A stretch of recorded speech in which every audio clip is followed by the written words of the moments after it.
Welcome to YouTube channel GK GS with Manish sir. आज 7 अक्टूबर 2023 है और आज की जितने भी महत्वपूर्ण करंट अफेयर होंगे वो हम इस वीडियो में डिस्कस करेंगे। तो आइए शुरू करते हैं आज का महत्वपूर्ण करंट अफेयर। साथियों, पहला प्रश्न हमारा है, रूपपुर परमाणु ऊर्जा संयंत्र किस देश में स्थित है? तो साथियों, ये स्थित है बांग्लादेश में। अब साथियों, ये रूपपुर परमाणु ऊर्जा संयंत्र चर्चे में क्यों है? क्योंकि साथियों देखो, रूपपुर संयंत्र चालू होने के बाद बांग्लादेश दुनिया का 33वां परमाणु ऊर्जा उत्पादक देश बन जाएगा। और साथियों, इस परमाणु ऊर्जा संयंत्र के लिए रूस ने यूरेनियम की पहली खेप किसे भेजी है? तो बांग्लादेश को भेजी है। साथियों, रूस ने यूरेनियम की पहली खेप।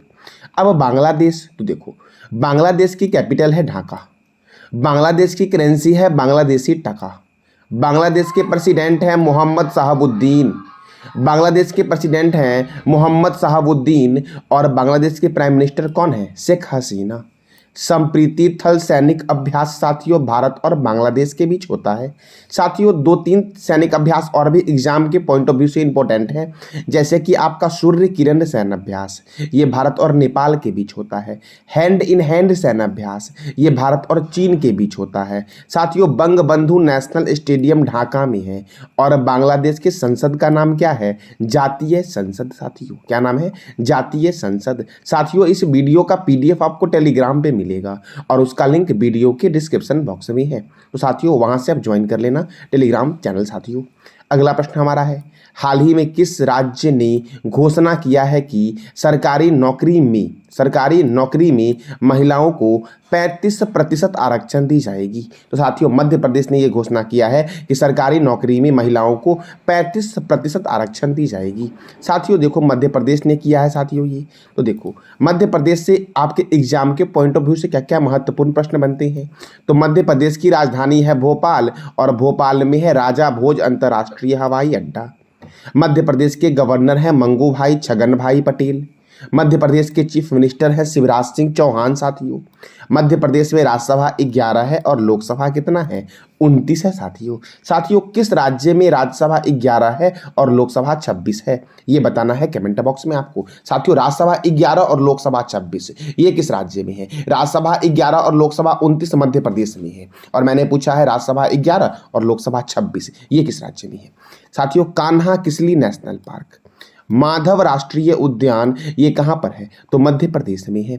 वन विहार राष्ट्रीय उद्यान, सतपुरा नेशनल पार्क, वाधव राष्ट्रीय उद्यान, ओंकारेश्वर राष्ट्रीय उद्यान, डायनासोर राष्ट्रीय उद्यान, कूनो राष्ट्रीय उद्यान, मांडला पौधा जीवाश्म राष्ट्रीय उद्यान किस राज्य में है? तो मध्य प्रदेश में है।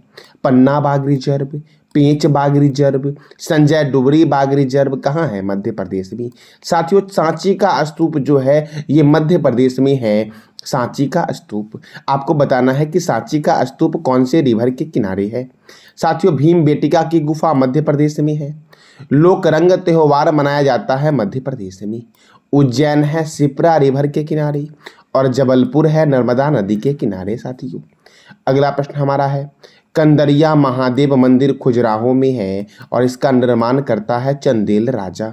मृगनैनी महल ग्वालियर में है और इसका निर्माण करता है राजा मानसिंह तोमर। 64 योगिनी मंदिर खुजराहो मध्य प्रदेश में है और इसका निर्माण करता है चंदेल वंश। साथियों, लक्ष्मण मंदिर छतरपुर में है और इसका निर्माण करता है चंदेल राजा। साथियों देखो, एक है लक्ष्मण मंदिर और एक है लक्ष्मण झूला। तो लक्ष्मण मंदिर साथियों ये कहाँ पर है? मध्य प्रदेश में। और लक्ष्मण झूला कहाँ पर है? तो उत्तराखंड में। साथियों, भारत की पहली सोलर सिटी ये सांची साथियों भारत की पहली सोलर सिटी बनी है। ओंकारेश्वर में 108 फीट की ऊंची आदि शंकराचार्य की प्रतिमा लगाई गई है, जिसे बोला गया है स्टैचू ऑफ वननेस। साथियों, क्या बोला गया है? तो स्टैचू ऑफ वननेस।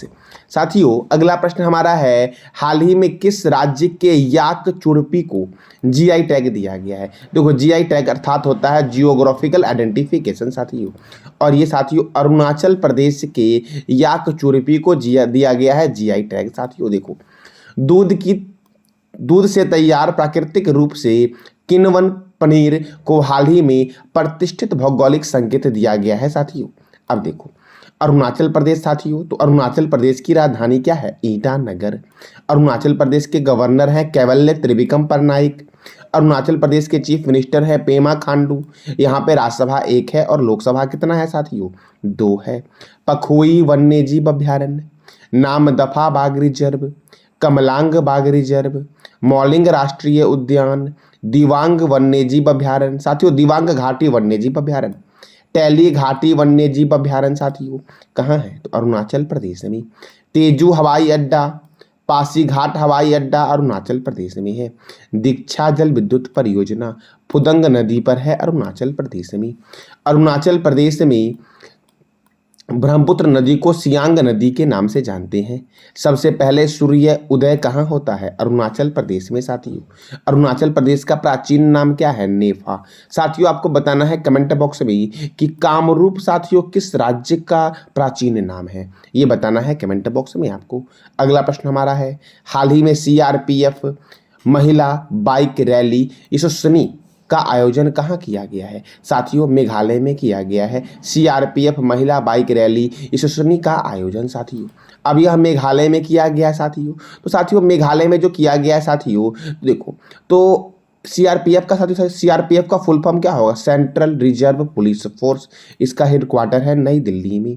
सीआरपीएफ की स्थापना हुई थी 27 जुलाई 1939 को और सीआरपीएफ के डायरेक्टर जनरल हैं डॉक्टर सुजय लाल थाओ सेन। कौन है? डॉक्टर सुजय लाल थाओ सेन। साथियों मैंने कई बार आपको बताया है मेघालय के बारे में, तो आज आपको बताना है कमेंट बॉक्स में मेघालय के बारे में साथियों। आज का आपका टॉपिक है मेघालय। आप मेघालय के बारे में जो भी जानते हो इसकी जानकारी आपको देनी है कमेंट बॉक्स में साथियों। अगला प्रश्न हमारा है, जियो मार्ट के ब्रांड एम्बेसडर कौन बने हैं? तो महेंद्र सिंह धोनी बने हैं जियो मार्ट के ब्रांड एम्बेसडर साथियों। अब साथियों और भी महत्वपूर्ण ब्रांड एम्बेसडर है, जैसे कि फिनो पेमेंट बैंक के ब्रांड एम्बेसडर कौन है? पंकज त्रिपाठी। जेब्रोनिक्स टीवी के ब्रांड एम्बेसडर कौन है? ऋतिक रोशन है साथियों जेब्रोनिक्स के ब्रांड एम्बेसडर। रियलमी के ब्रांड एम्बेसडर शाहरुख खान है। स्वराज ट्रैक्टर के ब्रांड एम्बेसडर धोनी है साथियों। गेम 24/7 के ब्रांड एम्बेसडर ऋतिक रोशन है। गेमिंग ऐप A23 और थम्सअप के ब्रांड एम्बेसडर शाहरुख खान है। डाबर रेड पेस्ट के ब्रांड एम्बेसडर कौन है? अमिताभ बच्चन साथियों डाबर रेड पेस्ट के ब्रांड एम्बेसडर है। फायर वोल्ट के ब्रांड एम्बेसडर कौन है? कियारा आडवाणी। स्विट्जरलैंड टूरिज्म के फ्रेंडशिप ब्रांड एम्बेसडर कौन है? नीरज चोपड़ा। निक्षय मित्र के ब्रांड एम्बेसडर कौन है? डॉक्टर दीपा मलिक। जियो सिनेमा के ब्रांड एम्बेसडर कौन है? रोहित शर्मा साथियों। वेक फिट के ब्रांड एम्बेसडर कौन है? आयुष्मान खुराना वेक फिट के ब्रांड एम्बेसडर है साथियों। स्विट्जरलैंड टूरिज्म फ्रेंडशिप के ब्रांड एम्बेसडर कौन है? नीरज चोपड़ा। नीरज चोपड़ा स्टेडियम है पुणे में साथियों। कहाँ पर है? पुणे में। अगला प्रश्न हमारा है, हाल ही में किस देश की नरगिस मोहम्मदी को ने 2023 का नोबेल शांति पुरस्कार जीता है? साथियों नरगिस मोहम्मदी, इन्होंने साथियों यह ईरान की है और इन्होंने जीता है शांति के क्षेत्र में 2023 का नोबेल पुरस्कार साथियों। अब साथियों देखो इन्हें क्यों दिया गया शांति के क्षेत्र में नोबेल पुरस्कार नरगिस मोहम्मदी को साथियों? तो देखो जेल में बंद ईरानी महिला अधिकारों की वकालत करने तथा देश में महिलाओं के उत्पीड़न से लड़ने के लिए साथियों इन्हें दिया गया है नोबेल पुरस्कार शांति के क्षेत्र में साथियों। देखो नॉर्वेजियन लेखक और नाटककार जॉन फॉर्से को वर्ष 2023 के लिए साहित्य का नोबेल पुरस्कार दिया गया है साथियों। देखो साथियों पियरे फ्रैंके और एनी ने किस क्षेत्र में नोबेल पुरस्कार 2023 जीता है? तो फिजिक्स के क्षेत्र में साथियों।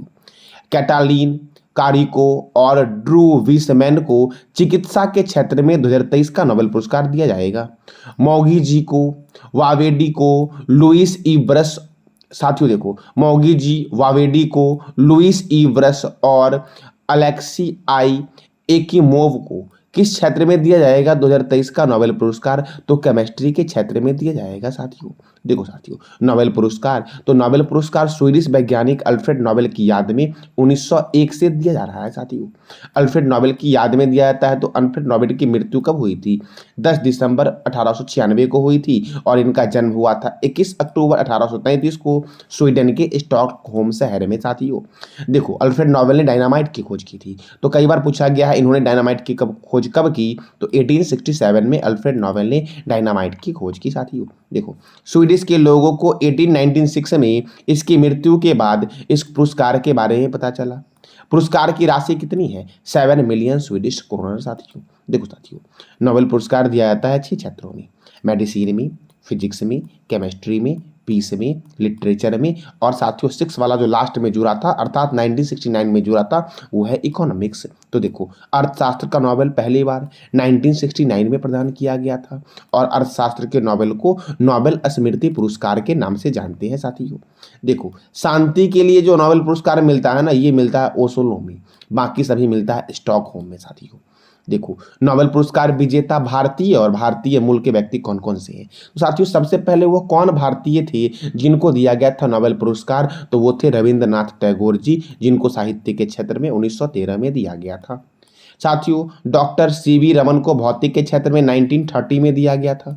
डॉक्टर हरगोविंद खुराना को चिकित्सा के क्षेत्र में 1968 में दिया गया था। मदर टेरेसा को शांति के क्षेत्र में 1979 में दिया गया था। डॉक्टर एस चंद्रशेखर को भौतिक के क्षेत्र में 1983 में दिया गया था। डॉक्टर अमर्त्य सेन को अर्थशास्त्र के क्षेत्र में साथियों 1998 में दिया गया था। बीएस नाइपोल को साहित्य के क्षेत्र में 2001 में दिया गया था। वेंकट रमन रामकृष्णन को रसायन विज्ञान के क्षेत्र में 2009 में दिया गया साथियों। कैलाश सत्यार्थी को शांति के क्षेत्र में 2014 में नोबेल पुरस्कार दिया गया था। अभिजीत विनायक बैनर्जी को अर्थशास्त्र के क्षेत्र में 2019 में नोबेल पुरस्कार दिया गया साथियों अगला प्रश्न हमारा है, हाल ही में नोकिया ने भारत के किस शहर में 6G लैब सुविधा खोला है, तो साथियों बेंगलोर में नोकिया ने खोला है 6G लैब सुविधा। अब साथियों बेंगलोर तो कर्नाटक की राजधानी है, बेंगलोर कर्नाटक के गवर्नर हैं थावरचंद्र गहलोत साथियों। देखो कर्नाटक के मुख्यमंत्री हैं सिद्धारमैया, यहाँ पे राज्यसभा 12 है और लोकसभा 28 है। यूटी खादर साथियों प्रथम मुस्लिम विधानसभा अध्यक्ष बने हैं कर्नाटक के। कॉफी सम्मेलन की मेजबानी बेंगलुरु करेगा और बेंगलुरु में ही भारत का पहला तितली उद्यान है जिसका नाम है बनरघट्टा जैविक उद्यान साथियों। देखो साथियों तितली तो बटरफ्लाई शब्द का संबंध जो है वो तैराकी से है। साथियों बांदीपुर राष्ट्रीय उद्यान, नागरहोल राष्ट्रीय उद्यान, मेकेदातु बांध कावेरी नदी पर है और मलैका देश किसे बोलते हैं, कर्नाटक को बोलते हैं। भारत का उद्यान, अंतरिक्ष का शहर, silicon valley, IT capital of India के उपनाम से जानते हैं बेंगलुरु को। केम्पेगौड़ा अंतर्राष्ट्रीय हवाई अड्डा कहाँ है, बेंगलुरु में साथियों। केंद्रीय उपोष्ण बागवानी संस्थान कहाँ है, बेंगलुरु में। केंद्रीय रेशम अनुसंधान केंद्र कहाँ है, मैसूर में। राष्ट्रीय कॉफी अनुसंधान केंद्र कहाँ है साथियों, तो चिकमंगलुरु में है राष्ट्रीय कॉफी अनुसंधान केंद्र। अब अगला प्रश्न हमारा है, हाल ही में प्रधानमंत्री नरेंद्र मोदी ने दिव्यांग जनों के लिए भारत के पहले हाईटेक स्पोर्ट्स ट्रेनिंग सेंटर का उद्घाटन साथियों मध्य प्रदेश के किस शहर में किया है, तो ग्वालियर में किया है साथियों। भारत के पहले हाईटेक स्पोर्ट्स ट्रेनिंग सेंटर का उद्घाटन किया है कहाँ पर, तो मध्य प्रदेश के ग्वालियर में, और ग्वालियर में ही साथियों झांसी की रानी का मकबरा है, ग्वालियर में ही साथियों। इंदौर है भारत का सबसे स्वच्छ शहर साथियों। भोपाल साथियों भोपाल में है भोजताल और राजा भोज अंतर्राष्ट्रीय हवाई अड्डा। साथियों खुजराहो में कौन सा टेम्पल है ये बताना है आपको कमेंट बॉक्स में। सांची का स्तूप मध्य प्रदेश में है और मध्य प्रदेश को बोलते हैं सोया प्रदेश और टाइगर स्टेट। साथियों भीम बेटिका की गुफा मध्य प्रदेश में स्थित है। लोकरंग त्योहार मध्य प्रदेश में मनाया जाता है। उज्जैन है शिप्रा रिवर के किनारे। जबलपुर है नर्मदा नदी के किनारे। कंदरिया महादेव मंदिर साथियों खुजराहो में है और इसका निर्माण करता है चंदेल राजा। मृगनैनी महल ग्वालियर में है जिसका निर्माण करता है राजा मानसिंह तोमर। 64 योगिनी मंदिर खुजराहो में है, इसका निर्माण करता है चंदेल राजा। लक्ष्मण मंदिर छतरपुर में है और इसका निर्माण करता कौन है, चंदेल राजा साथियों ये था आज का आपका महत्वपूर्ण करंट अफेयर और इस करंट अफेयर का पीडीएफ आपको टेलीग्राम पे मिलेगा जिसका लिंक वीडियो के डिस्क्रिप्शन बॉक्स में है। कल मैंने आपसे 3 प्रश्न किया था। पहला प्रश्न हमारा था जवाहर सागर वन्यजीव अभयारण्य किस राज्य में, राजस्थान में है। राष्ट्रीय जल पुरस्कार 2022 किस राज्य ने जीता है, तो मध्य प्रदेश ने जीता है। और तीसरा प्रश्न हमारा था कि 17वां भारतीय प्रवासी दिवस का आयोजन किस शहर में हुआ था, तो इंदौर में हुआ था जो भारत का सबसे स्वच्छ शहर है। साथियों आज का आपका 3 प्रश्न है जिसका जवाब देना है कमेंट बॉक्स में आपको। भारतीय भू चुंबकीय संस्थान किस शहर में है ये बताना है आपको। महिला एवं बाल विकास मंत्री कौन है साथियों, केंद्रीय और साथियों तीसरा प्रश्न आपका है, भारतीय रेलवे बोर्ड की स्थापना के समय भारत के वायसराय कौन थे? तो इस तीनों प्रश्न का जवाब देना है कमेंट बॉक्स में आपको साथियों ये था आज का हमारा करंट अफेयर। जानकारी अच्छी लगी तो चैनल को लाइक करें, शेयर करें और सब्सक्राइब करें साथियों इस वीडियो का पीडीएफ आपको टेलीग्राम पे मिलेगा, जिसका लिंक वीडियो के डिस्क्रिप्शन बॉक्स में है। धन्यवाद।